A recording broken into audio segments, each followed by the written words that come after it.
मुश्तरका मफादात council की तश्कील 9 पहली मरतबा वज़ीर ख़जाना की जगह वज़ीर ख़ारजा कौंसिल में शामिल। वज़ीर आज़म शहबाज शरीफ की मंजूरी के बाद मुश्तरका मफादात कौंसिल की तश्कील 9 का नोटिफिकेशन जारी कर दिया गया है।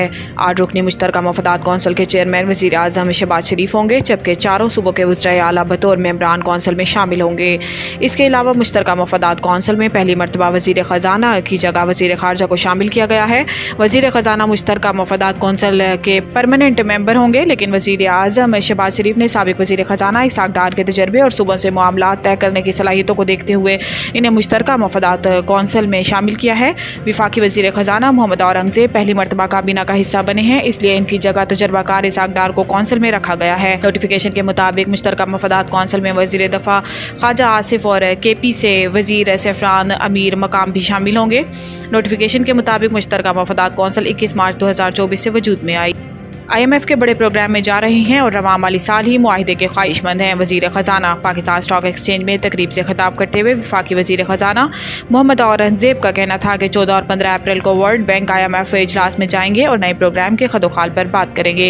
तफसीली मुज़ाकरात पाकिस्तान आकर होंगे। हम जानते हैं क्या और क्यों करना है और अब तवज्जो कैसे मरकूज़ करनी है। इन्होंने कहा है कि IMF के साथ माइक्रो इकनॉमिक इस्तेहकाम जारी रखेंगे। IMF के बड़े प्रोग्राम में शामिल हो रही हैं। इस हवाले से IMF हुकाम से जल्द वाशिंगटन में मुलाकात होगी। IMF प्रोग्राम के हुजम पर बात नहीं हुई, लेकिन ख्वाहिश है कि रवां माली साल के इख्तिताम तक नए प्रोग्राम पर स्टॉक लेवल मुआहिदे हो जाएंगे।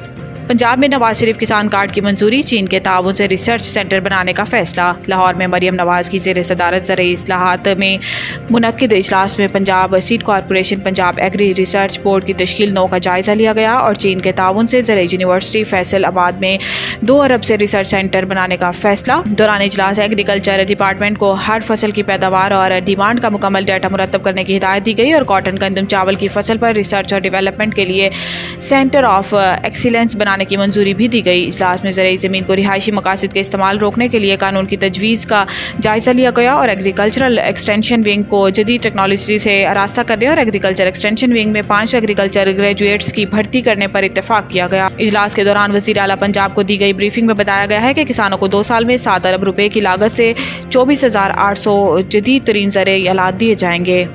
अल्लाह को हाजिर नाजिर जानकर कहता हूँ, किसी के साथ नाइंसाफ़ी नहीं की। Chief justice Peshawar high court.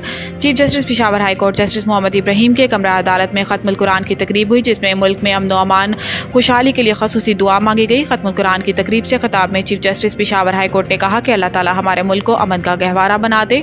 अल्लाह ताला हमारे मुल्क पर रहम करे और हालात बेहतर करे।